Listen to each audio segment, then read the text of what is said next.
Namaste, good afternoon, and welcome to a special session of Nepal Institute for International Cooperation Engagement. At today's special session of NICE, we have Mohamed Mohamed Ali Sabry, who is President's Counsel and former Minister of Justice, Finance and Foreign Affairs of Sri Lanka, who will be speaking on Sri Lanka's economic recovery and foreign policy, balancing growth and geopolitics. Mohamed Uvais Mohamed Ali Sabry is a Sri Lankan lawyer and politician. He served as Minister of External Affairs of Government of Sri Lanka until September 2024. Throughout his legal career, he has several significant positions, including serving as the Sri Lankan Consul General in Jeddah, Saudi Arabia, and representing Sri Lanka at international forums such as the United Nations Human Rights Council in 2012. He was appointed as the President's Counsel in 2012, becoming one of the youngest to receive this honor. Sabry was appointed as a Member of Parliament from the Nationalist Council of the Sri Lanka's Podu-jana Peramuna in 2020, and he has since held multiple key ministerial roles, including Minister of Justice, Minister of Finance, and Minister of Foreign Affairs. Once again, we'd like to welcome Mr. Ali Sabry and all our distinguished participants to today's discussion. We also have people joining us from Facebook Live and other social media platforms. We'd like to request everyone to drop their questions in Zoom chat or Facebook Live. Mr. Sabry, we are really delighted to have you with us today. We are really honored to have, and we'd like to thank you for your valuable time. Please make your remarks in around 20 minutes, which will be followed by question and answers. Over to you, sir. No, thank you very much, Dr. Jaiswal. Thank you for the invitation, and also the members of the Nepali Institute of International Cooperation and other members who are joining today. It is indeed a privilege for me to talk to our Nepali friends and the international audience about Sri Lanka's economic crisis, as well as the geopolitical challenges recovery.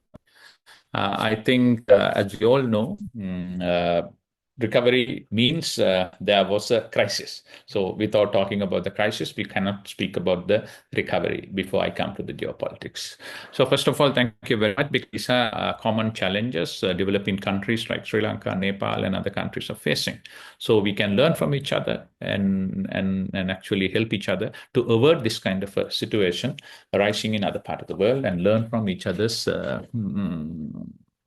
lessons from each other's experiences. So it is in that sense, I think it's an important discussion, and I'm very glad to be here. As you all know, Sri Lanka is one of the oldest democracies in Asia. Since 1931, we have had the democracy. Because of that, and of course, democracy is the best form of governance. There are no two words about it. But along with the democracy comes some challenges. One challenge is every time, routinely, you need to meet your voters. So therefore, the political leaders take decisions which are not rational on the long run as far as the economy is concerned, but populist. So when populist decisions are taken without taking into the consideration of our economic strength, weaknesses, sooner or later, you are going to get into trouble. So Sri Lanka is no exception. Every time the politicians would take decisions which are not supported by revenue. So it's a simple thing. You don't need to look at a country, but even a family or even a business. If your earnings are less than your expenses, sooner or later, you are going to get into trouble. So that's exactly what happened to Sri Lanka. Over a period of time, we spend more than our revenues in more than receivables. As a result of which, what we did over a period of time, we took larger loan and paid the smaller loan, larger loan and paid the smaller. So our debt portfolio got expanded and expanded to such an extent that is no longer, nobody was willing for us to lend to us. And as a result of which, the mantra which we have been using, borrow a large amount and pay in the less amount, is no longer was possible. So I would say, as a result of which, Sri Lanka faced a massive economic crisis by 2022. So if I just let you know the indicators at that point in time, Sri Lanka has about 99% of electricity to all Sri Lankan household about 10 years ago. So imagine in that kind of a situation, your entirety of about entirety of your household lost power. So 13 to 14 hours of power cut. 13 to 14 hours of power cut, 4 to 5 days of fuel queues, 30 days or more of a queue for your cooking gas. Rupee depreciated alarmingly, close to about 100%. As a result of which, rupee, which was earlier 203 rupees, was all of a sudden recorded as 400 rupees. And usable reserves of Sri Lanka for a population of 22 million had come down to just 20 million US dollars. So that was the alarming situation Sri Lanka was going through. You would have seen throughout you are closely monitoring Sri Lanka, and international media had also shown that there was protests on the street. Entire country had come to a standstill. It is at that situation, I remember, on the 4th of April 2022, I was asked to take over the Ministry of Finance and start negotiation with IMF. So IMF, we have not negotiated with IMF for a long period of time for various reasons. It's a last lender of last resort. We tried everything else, but some of our bureaucrats at that time had an attitude that we will not go to IMF. But unfortunately, they did not come with any alternative. Now, if you carefully look at it, why this happened to Sri Lanka? I would say three quick reasons, or broader ones. As I already explained, bad debt which was unsustainable for Sri Lanka. Second one was bad luck, actually, the COVID. Almost wiped out Sri Lanka's tourism industry, which accounted for almost 1/3 of Sri Lanka's foreign currency earnings in profit basis. And then, of course, the Russian-Ukrainian crisis, you saw the prices escalated like nothing. And we also know during that particular period of time, we also had entire Sri Lankan economy wiped out because the remittance was also not coming. So that's a bad luck, I would say. And we all know, because of the price escalation, what was $45 to $50, the prices of gasoline went up to about $100. Grain, coal, all the prices have gone up. Fertilizer. Then, of course, we also made some policy blunders. For example, our government, as I said, just to please the public, without looking at the long-term effect of it, reduced the tax revenues from 34%, this is right now we have here, to 19%. So our revenues came down by about 30%. So revenues are down, prices are escalating. Rupee is depreciating. So then bad policies on tax, bad policies on overnight, introducing a so-called ban on chemical fertilizer, which angered the Sri Lankan farmers, who constitute almost 30% of our working population. And also, it reduced our food security. And on top of that, you had this idea of not going to IMF. And thereafter, also, we, I think, did not follow proper economic policies by pegging our rupee to the dollar, and that started depreciating it. And that also created a parallel channel where dollars started to come, not through the banking channel, but outside, the Hawala kind of thing, because outsiders were paying probably about 25-30% more than the banking system. So all this affected, and our economy came down, and we just had 20 million US dollars. And when I took over as finance minister, as usable, can you run a country of 22 billion, less than $1 per person? So that was the difficulty. But 2 years after, inflation had come down to 1.1% to 2%, and now it is a different deflation in Sri Lanka. The first time in the history, last 4 months, it's deflation, not an inflation. Then tourism had bounced back strongly, about threefold of what we had during the COVID. And reserves have risen to 6.5 billion US dollars. And all the queues we have eliminated. And if supply is restored, and 24 hours of power is restored about 1 year ago. So therefore, it's a great story to tell. How did you do that? So it's a long story, but simply we replaced some of the important key officials, the governor of the central bank, with a technocrat who is in charge of the monetary policy. We replaced Secretary of the Treasury, who is in charge of the fiscal policies. I remember I spoke to the president and we handpicked two top-class, world-class technocrats who are still running the central bank and the treasury. I have given up finance long time ago. The former president had been, and our new government came in after first time in the history. They also continued with him. So then you will understand how the right persons we have been able to pick and appoint for those places. Then, of course, we immediately introduced a cost-reflective pricing. We approached IMF. We went to, I remember I went with those two technocrats to Washington, start negotiating, and IMF loan has been approved, and this has given a lot of confidence to the country.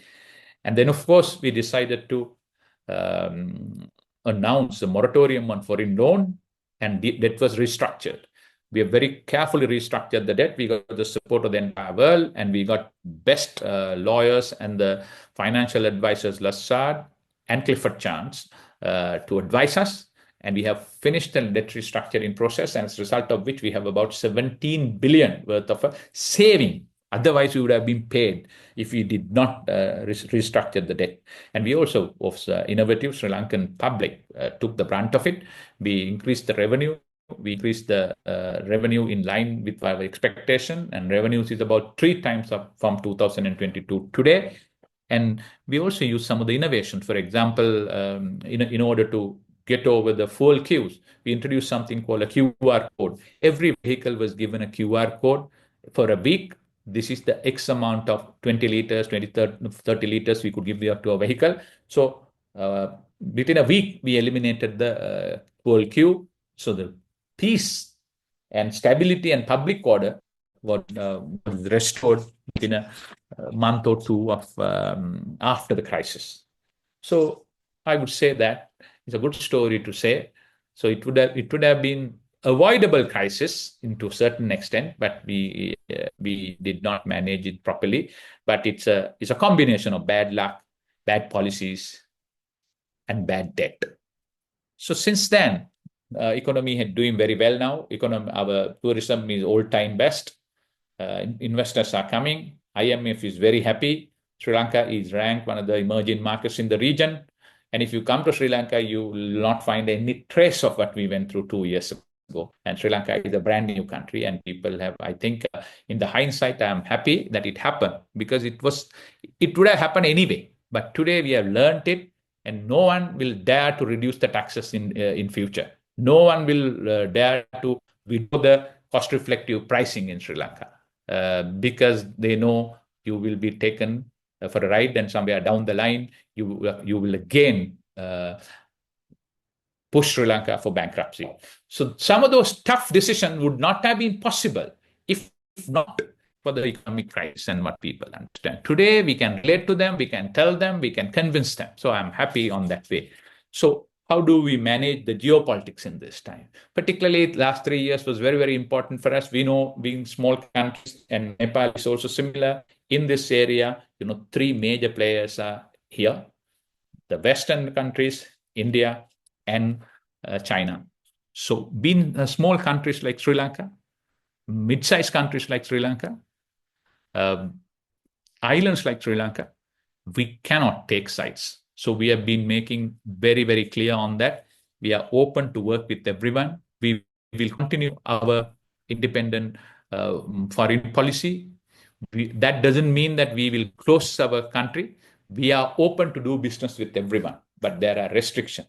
We will not be an ally in any of the military alliances. We will not be allowed anyone to come and set up their military bases in Sri Lanka, but we will have joint operation in order to patrol in the region and to fight against piracy, fight against smuggling, fight against drug menace and all those things. While being a strong partner in international affairs, we thought we will not take sides. So that was our mantra for a long period of time, as a result of which I think we succeeded. Particularly our challenge at the time, in order to get our economy back on track, we need to get the IMF bailout package. IMF bailout package is not possible once a country had declared, they call it in popular parlance, as bankrupt, but actually it was not bankruptcy, it's a moratorium on foreign loan payment. But if that happens, and for the IMF to release their payments, all the countries, your creditors, have to give a debt assurance. So within our debt basket, creditor basket, there was China, there was Paris Club, there was India, there was Japan. So we have to work with all of them in order to get their assurances and support. Our biggest creditors were India, China, and Japan. Paris Club thereafter. So we need to talk to them, we need to work with them, so we need to continue to engage with them. So therefore, we understood China has its own concerns, because China, had over a period of time during the last 10 to 15 years, have probably lent the largest amount of money out, probably $1 trillion to about 101 countries. So if they do any particular treatment on a debt in Sri Lanka or write-off or anything, that will become precedence in our area. So we need to be good enough to understand their position rather than pushing it. So West always would come and say that the Chinese debt trap. So are we going to get caught to that? So you need to very carefully handle that and say that we can't antagonize the Chinese and not cooperating in the debt restructuring. In the meantime, you can't totally go against the West and pro-China. Without West, you are not going to get your IMF program going, the World Bank or the ADB. These are the bigger lenders for Sri Lanka. Though those loans we have continued to pay. So therefore, we strategically decided and continue our non-aligned foreign policy, but yet we were multi-layered. But what do I mean by that? I mean that, as I told, that subject to certain limitation, we'll continue to engage with everyone. Because we understood as Sri Lanka, the most important asset of Sri Lanka is our location. So if our location is the most important asset, unless you engage with the world, you are not going to make use of the location. So, for example, our port in Colombo is among the world's first 20 ports. So we got to engage with everybody. As of today, one terminal is operated by a Chinese partnership with Sri Lanka. Another one, Japanese partnership with Sri Lanka. Another one, Sri Lankan government operate. Another one being built by Indian company Adani. There was a substantial US investment to the DFC, their Development Finance Corporation, the private investing arm of the US government, but they pulled out because of not because of Sri Lanka. They had a problem with Adani's in US. So subject to that, so we have strategically made use of this opportunity to allow a competition among each other. And in the meantime, within our limitations. What are the limitations? As I told you earlier, we should not carry it away to take the side of a particular country and antagonize anybody else. We are a small country. We cannot afford to take side, because if anything goes wrong, no one will come and take our side. We will be left to fight our own battle. Therefore, we have to be careful enough not to get into battle. I think there are a number of examples. I don't want to say so many things, but for example, what is happening in Ukraine, there is a lot for us to learn. Ukraine, there is this argument whether Ukraine should have been more careful or should have not gone in that, whether the US pushed them towards a aggressive position, and then what is happening after the change of policies and government, and now Ukraine is left without a remedy. So all these are possibilities, but I'm not giving judgment on that, but I say with our experience in the past. We also had, there was a policy blunder in late 70s where we kind of tilted toward the West too much, and we kind of, to a certain extent, antagonized India. That did not work well for us, and we know that we had a conflict for 25, 30 years in the northern part of Sri Lanka, and they were supported by the Tamil Nadu at that point, at the beginning of it. And after that, only after Rajiv Gandhi's murder, that the Indian attitude towards the Tamil separatism changed. So we had to learn from that. And there was another time in 2010 to 15,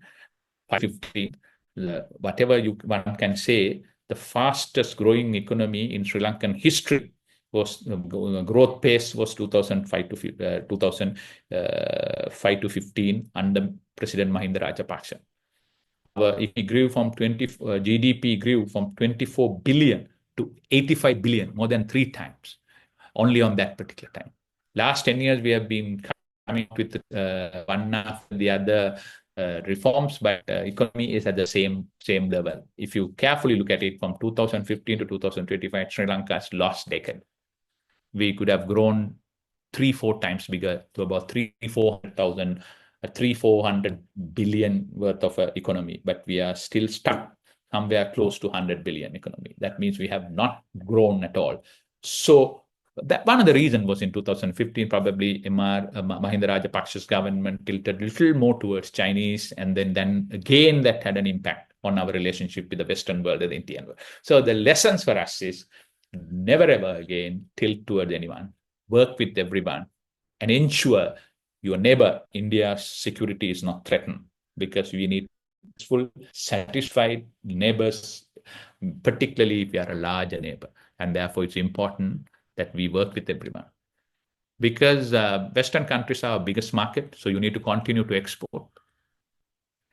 Indian are our closest neighbor, partners, they invest, there are tourists coming in, we have cross-cultural connection with each other, and Indian economy growing the fastest growing large economy in the world. There's an opportunity for Sri Lanka to cash out on that. So you've got to work with them. And similarly, China is very, very important for Sri Lanka, because most of the investment came during the last 2 days from China. So Chinese investment are vital for Sri Lanka.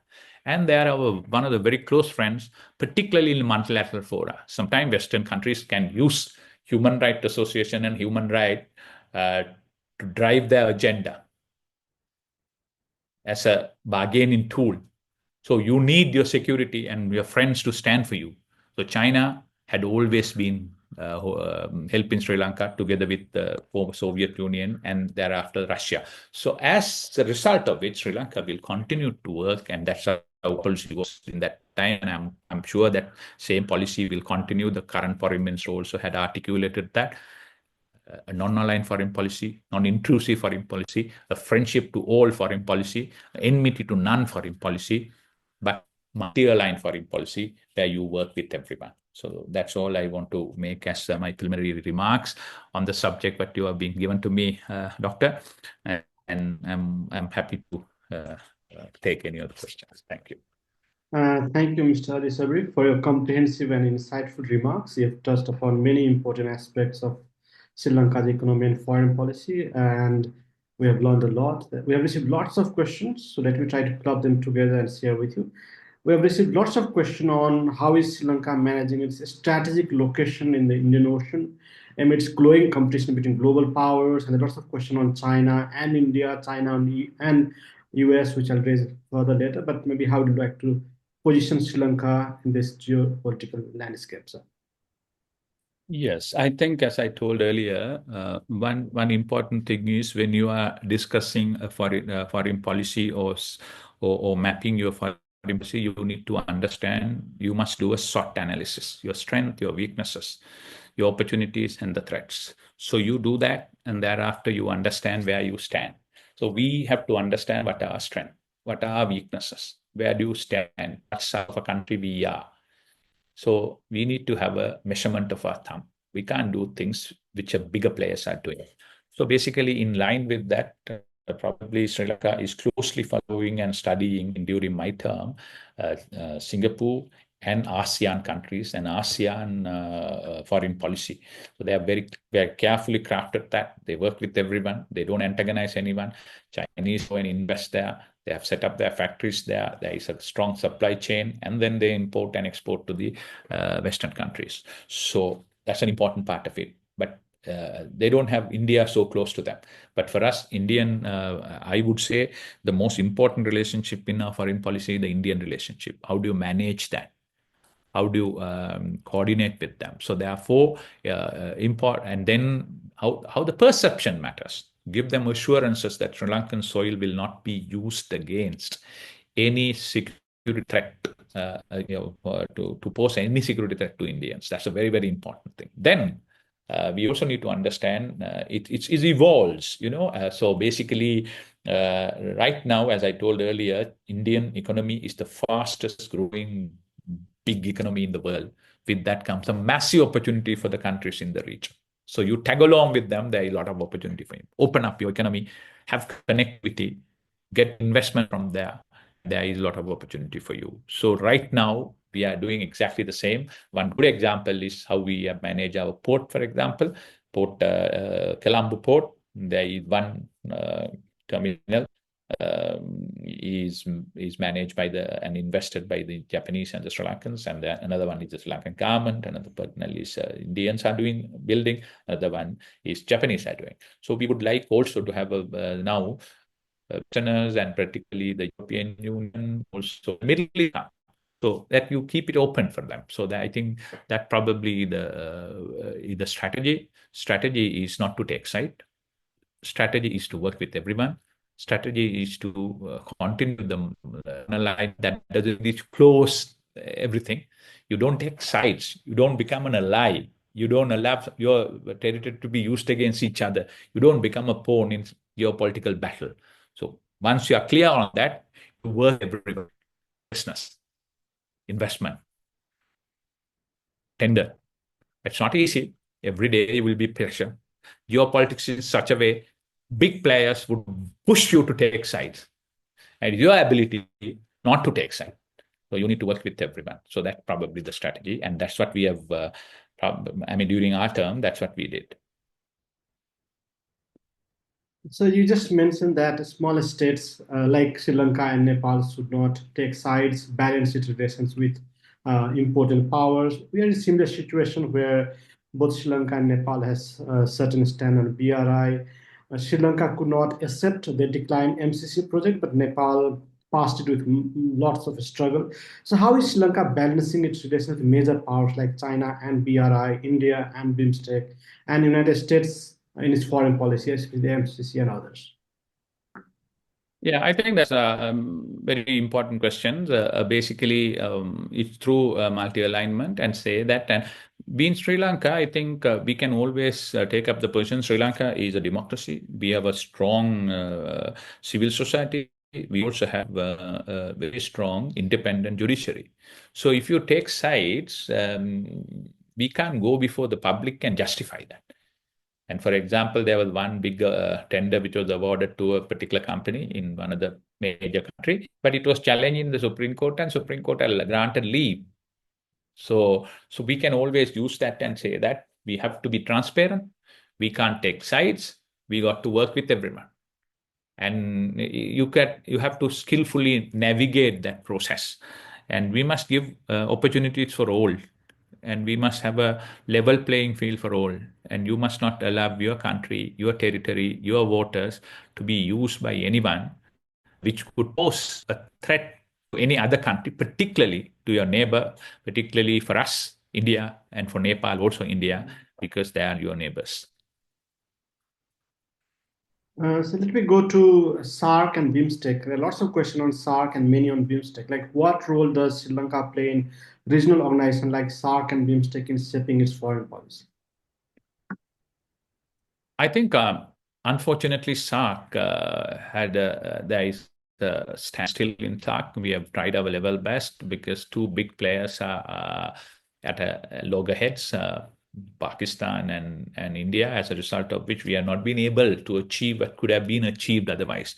So that's a very sad situation. We have, whenever the opportunities are presented to us, we have tried to impress upon both the Indian and Pakistani leaders that agree on what is agreeable, and rather than a total post on the whole thing.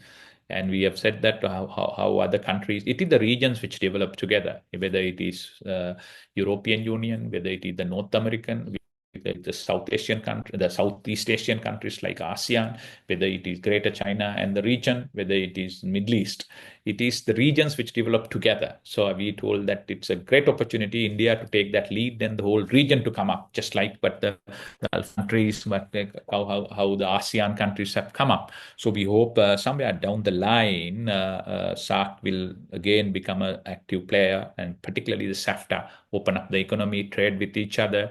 We are least integrated economies within the region compared to the other part of the world. So we have done our part of it, but then until India and Pakistan sit and decide on that, that would be a lot of issues. But as far as BIMSTEC is concerned, we are working very hard on the BIMSTEC. A lot of discussions have taken place, to use the BIMSTEC as the immediate vehicle for the region to be pushed and progress. We are doing that. I think our government and Sri Lankan government and Sri Lanka had played a major role. And I must say that in the recent past, both the Indians and the Thailand had kind of very, very high interest to drive the BIMSTEC process further. So I feel BIMSTEC has a good future. Things are moving there. There are a lot of cross-cultural discussions taking place. Multiple discussions are taking place. BIMSTEC could be the vehicle for the region for the time being. And I think we shouldn't give up on SARC, and SARC is a very important thing. And if you look at it carefully, after the First World War, the world economy has developed probably fivefold, sixfold. The average income of the world's population, or a person in the globe, a citizen of the globe, was about $2,500, $3,000, $2,500 post Second World War in 1950. Today, $16,000. What were the reasons? 6 times the economy had grown, the world economy. I don't know. I'm not saying that it has gone to everyone, but the world has grown, economy has grown, the standard of life has gone. That is because we had a relative period of about 70 years without war, without conflict. Not that we did not have conflict, but we did not have conflict of the nature of World War I and the II. So that means peace and stability is precondition for growth and progress.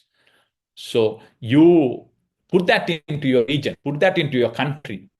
So stability, peace can take you very far. So therefore, I think we all must work very, very hard to put our neighbors together, to ask them to agree on working on the agreed areas and reduce conflict, and find a way through diplomacy. So Sri Lanka is doing its part. Mr. Sabry, we have received lots of questions on IMF role, like what specific policy measures and financial support can the IMF provide to Sri Lanka to help balance its economic recovery with the need to manage geopolitical tension and attract foreign investment? I think basically whether IMF says so, otherwise some of those policy decisions you have to do it.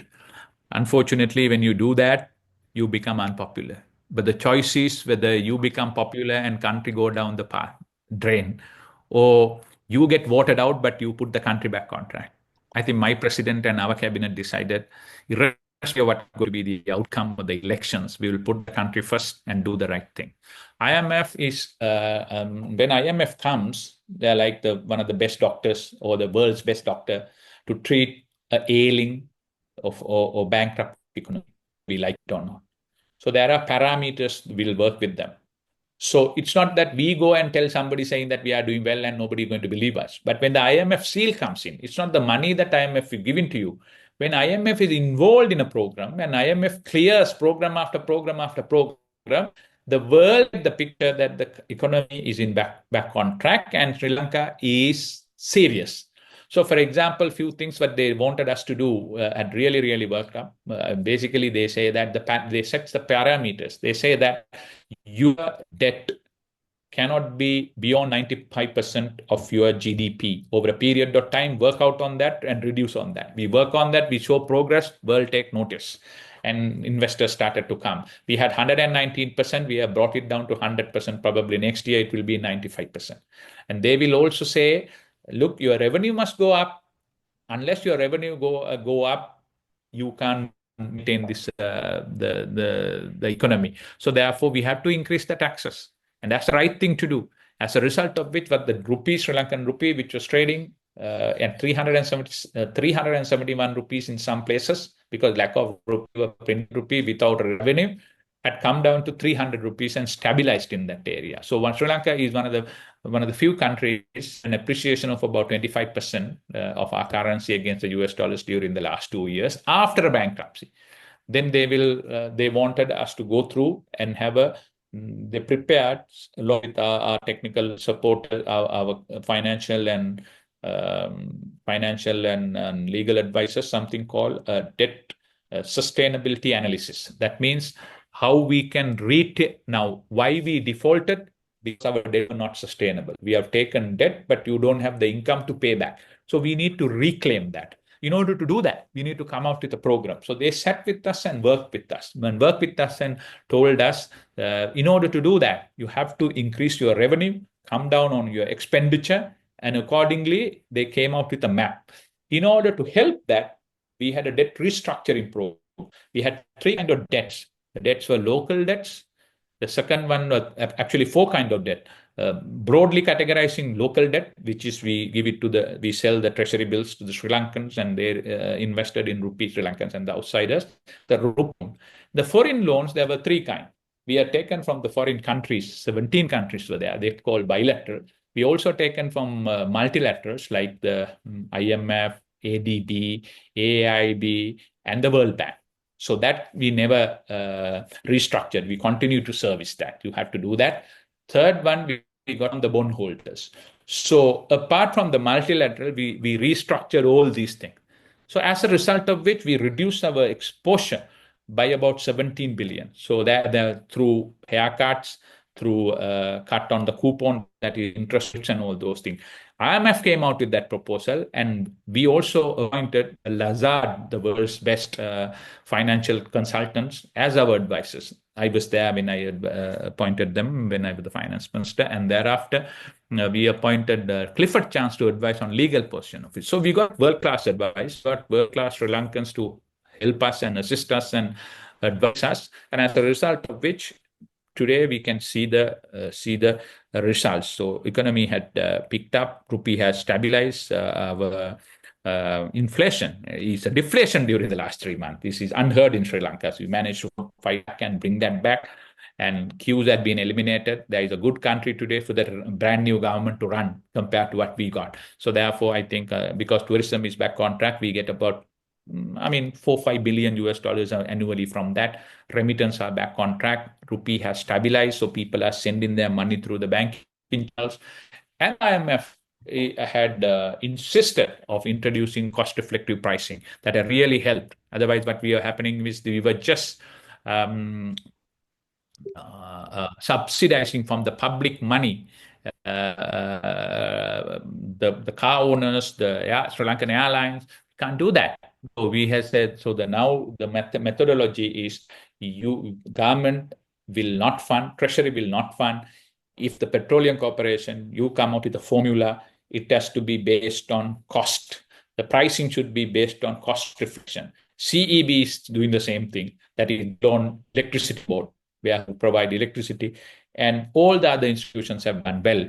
And we lost about close to about 376 billion in 2022, but in 2023 we made a profit of 87 billion. or Lankan rupees from this petroleum alone, because of the cost reflective pricing, So we did so many things in that way, and IMF had been guiding us one by one. They will have their staff level agreement. They will tell us push this thing, and we introduced so many laws. Independent central bank, the government cannot push them to print money no longer. Then we introduced the economic transformation law, bankruptcy law. So many new laws came in to ensure progress. And in the meantime, which a lot of people won't tell, is that IMF was also pushing to look after the vulnerable, that the people who are below the poverty line. So we rolled out something called a social safety net, to look after about 2.4 million Sri Lankan families. Over a period of 3 years, we continue to look after them, and that is being also funded from them. So they said that you cannot reform a country keeping the public in hunger. You need to protect at least the 3 meals a day. So we've helped them, look after them. And then they also have wanted to strongly fight the corruption and digitalization. So IMF had been very, very helpful, actually, been very, very helpful. I'm thankful IMF have come and guide Sri Lanka out of crisis.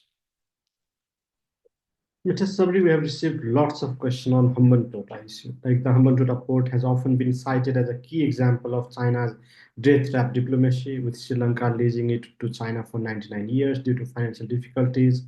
In fact, in Nepal, two of our airports is says as a Nepal's Hambantota because China's BRI. Some argues this reflects economic mismanagement, while others see it as a strategically necessity. How do we assess the Hambantota port deal? Was it a result of debt trap or poor financing planning or a pragmatic decision for economic recovery? I mean, what lessons can other developing nations like Nepal learn from Sri Lanka's experience? And lots of questions on Hambantota's. How do you respond to this characterization of debt trap and all those? I think that the characterization of debt trap is a Western narrative just to demonetize investment. We don't agree with that. That's not correct. Hambantota, and of course, one thing is there. It's important that our economic crisis is of our own making. We have spent more than what we earn. We have borrowed more than what we can afford to pay. And we have come out with policies which are not sustainable and long lasting. So therefore, putting that into somebody else's shoes is not fair. China is our friend. China wanted and came and invested in Sri Lanka. Sri Lankan economy grew faster during the 2005 to 2015 from 24 billion economy to 85 billion economy, partly because of Chinese investment. No one else was investing in Sri Lanka at that point in time. The Westerners are very slow to invest, and they won't take risk, but Chinese did take the risk. They did invest and all those things.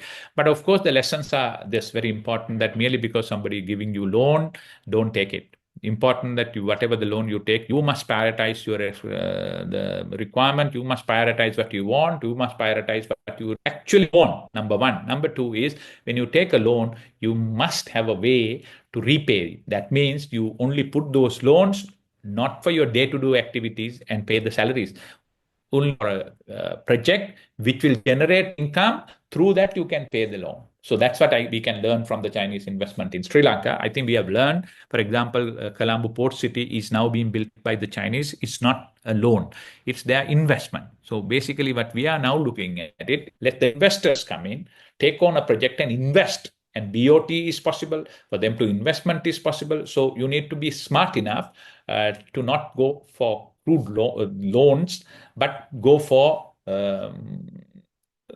investment, joint ventures, and employment generation time. If you look at Chinese, the Hambantota port, it's not that we have sold that port to anyone. It's the Sri Lankan port.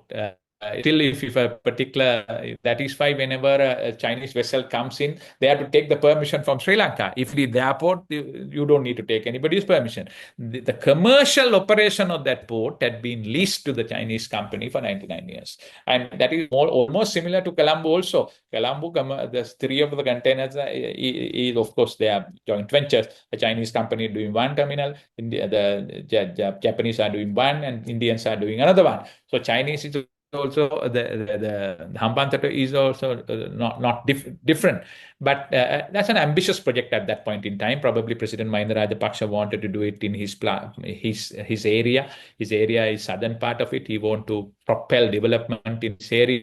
He came out with the airport. He came out with the harbor or port, what you are talking about today. And over a period of time, it did not realize the expected results. And thereafter, rather than just closing it and giving it, they came out with a smart operation to hand over the operation and leased out the operation to a Chinese company. And as a result of which, we got some good money that we paid to reduce our debt. And now that have become commercially a viable port. So therefore, I wouldn't categorize in that way. But lessons could be learned from that. But it's not a debt trap. I don't agree with that narrative. That is a narrative which is interested parties used to demonize China. Chinese investment, I would say even now and future, is very, very important for growth. Without investment, you can't grow. So Western countries are slow to invest in our part of the countries, our part of the world, So investment need to come. So you can't close that investment. India, Japan, and China are in the forefront of investing in that area. So therefore, I think we should keep open that channels, and we should not be part of those unfair narratives, because ultimately, if you get China on the wrong side, they will pull out your investment and country will come to a standstill, and which happened to Sri Lanka in 2015. The new government came on the promise of stopping the port city, which is built in Colombo, and this did stop for about a year, and Chinese did not invest anything. And even now, the repercussions are there. When the government changes, you change the policies, and nobody will come and invest. So therefore, we, for the sake of our country, across the government, must try to maintain policy consistency, particularly when it comes to foreign investment. Thank you.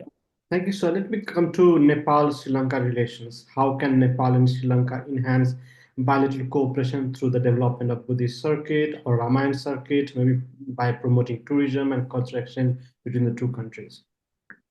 Yeah, I think Sri Lanka and Nepal have so many things similar. Basically, mid-sized countries, geopolitical influence, pushing us to take sides, and we can help each other. So important thing is, I think I visited your beautiful country in 2023 December, and at the foreign minister level, we had discussions, and also we had the joint commission, and I met the president, and I also organized president and prime minister then also organized for them to meet my president in 2023 in the sideline of the UN General Assembly. So we did a lot of work there, and we built a lot of relationship. So important thing is to go on with it. And luckily, I could see some of your big players are investing in Sri Lanka. And Sri Lankans have gone and invested there. And I understand our the famous ride app, Pygmy, is in Nepal. So there is a lot of opportunities. And I think we haven't done justice to what is possible for us. Because of Buddhist ties, we have historical ties, and Sri Lankan population, 72% of Sri Lankan population are Buddhist. So Buddhist tourism could be there. And more importantly, Sri Lanka and Nepal could be promoted together with your beautiful Himalayas and your territory and your property and our beaches. So if you work together, we had some preliminary discussion on that, whether we should promote a common destination in the Europe and the Western countries for a Sri Lankan, for a joint Sri Lankan and Nepalian tourism promotion. So it's very, very important, and that could be very attractive. Few days, probably a week in Nepal and a week in Colombo, but a week in Sri Lanka. Our beaches and your beautiful Himalayas and mountains and greenery and all those things. So that's one way of it. I think investment both in and out of that, and then have probably more connection between our two countries and all those things, and learn from each other in different sectors. So there are a lot of possibilities between the two countries, and I think slowly taking place. And when I went last time, I met so many Sri Lankan businessmen who are there. When I'm here and I meet some of your business leaders who have, for example, a couple of our five-star hotels are owned by one of your countrymen. anti group, and one of our bank is owned by them, and it's a good thing. It's a win-win situation for all. There is so much for all to gain. But having said so, we haven't done justice to the close relationship that we have over a period of time. There's so much more we can do.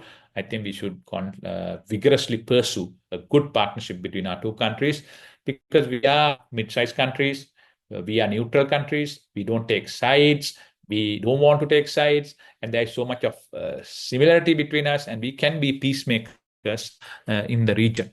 So if we jointly pursue that role, I think there is a lot we can do. So we are running out of time, but let me still take two more questions. Maybe first, what role does Sri Lanka's, what role does digital transformation and technology play in Sri Lanka's economic revival? That is one. Or similar question we have, like what role does FDI play in Sri Lanka's economic recovery, and which sector show the most promise at the moment? A good question. I think under the new president, he had appointed an advisor, digital economy advisor, and there is a digital economic ministry. And that digital economy advisor had been one of the Sri Lanka's celebrated CEOs who ran the Sri Lanka's biggest telecommunication company. So I think he will bring a lot of changes to the ministry, and that will accelerate. And the economic transformation, we could not push the digital transformation as fast as we expected, and there are a lot of difficulties. But for example, as I told earlier, when we had the fuel queues, that was not only a problem, but it was a challenge for the public order and peace, because in about 1,500 fuel stations all over the country, there are 500-600 people on the street waiting for their turn, fighting with each other, bad optics. Tourists were not willing to come, and only the international media only picked the negatives, and it was very bad. At that point in time, we introduced something called a QR code. That means every registered vehicle owner was required to register with the Petroleum Corporation and get a QR code. Accordingly, you are only given X amount of petrol per whole week. So without QR code, you are not going to get your fuel quota. So then what happened? Instead of every day try to push that and all those things, instead of people who were trying to do a business out of that, a mafia who were going and taking position in the queues and buy the petrol at the lower prices and selling at a high prices, we eliminated all those things within a week, and that restored the whole thing. So in 2 weeks, we managed to register 8 million Sri Lankan vehicles with QR codes. So innovatively. So that reduced the consumption, that eliminated the queues, that helped the economy to bounce back. I think one example of creativity and digital transformation, how it helped. So there is so much more area we can do it. And for example, courts started hearing online, things like that. So yes, there were some, but I'm not happy the progress what we have achieved on the digital transformation. And I hope that under the new government and the new minister and new advisor, there will be big steps in the right direction. So let me take one more question before we wrap up. Like, how does India's neighborhood first policy influence Sri Lanka's strategic decisions?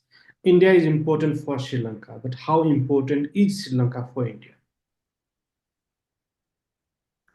I think it's both ways. First of all, I must say that Indians played a massive role in Sri Lankan economic recovery. We are extremely grateful and thankful, because in 2022, when the country went through that kind of a crisis, we knew that we can recover, but recovery before we come back to the support from the IMF, which would have taken, negotiations would have taken to 12 months. We knew that, and it actually took 12 months.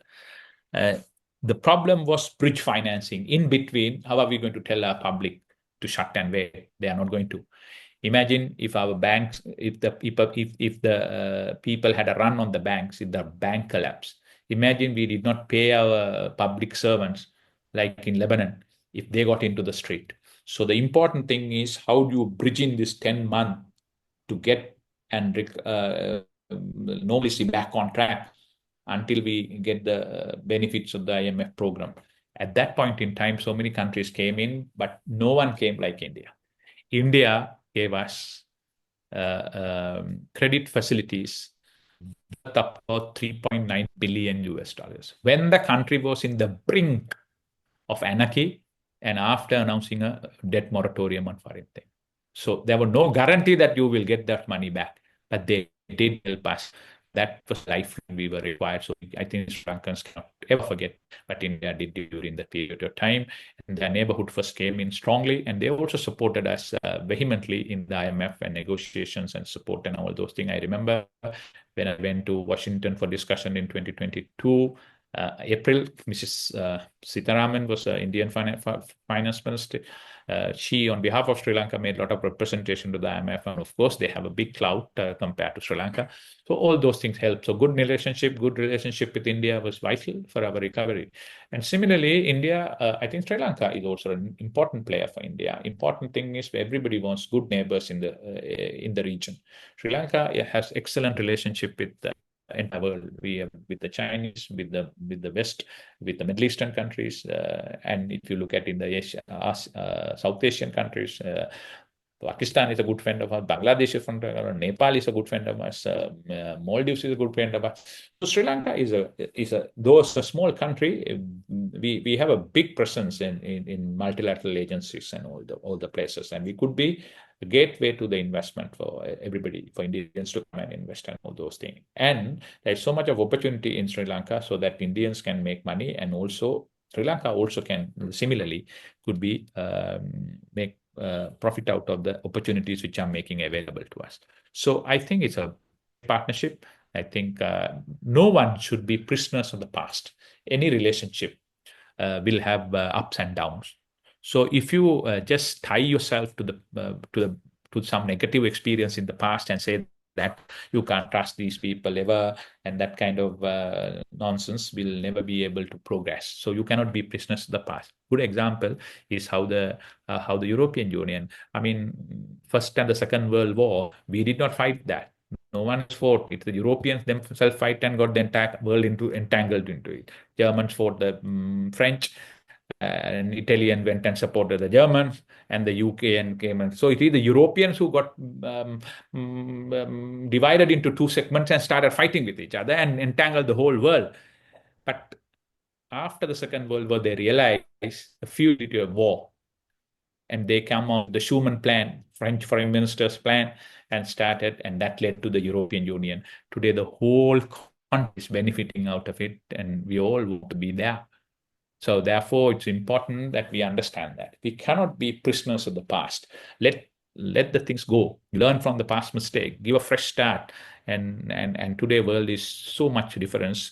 But 20, 30 years ago, there's so much of opportunity. In our relationship with India, also similar. There had been, of course, past relationships and some areas where we have had disagreement and issues. But I thought during the way India responded during the crisis is a fresh start, and we should work with them, and there is opportunity for all. Thank you, sir. Mohamed Uvais, Mohamed Ali Sabry, thank you for your valuable time. It was wonderful talking to you. We still have lots of questions, but we have to wrap up the discussion here. We hope to have you again, maybe next time, maybe in Kathmandu in person. We are really thankful to all our audience, wonderful participants for the wonderful questions. Do join us to the next session. Thank you so much.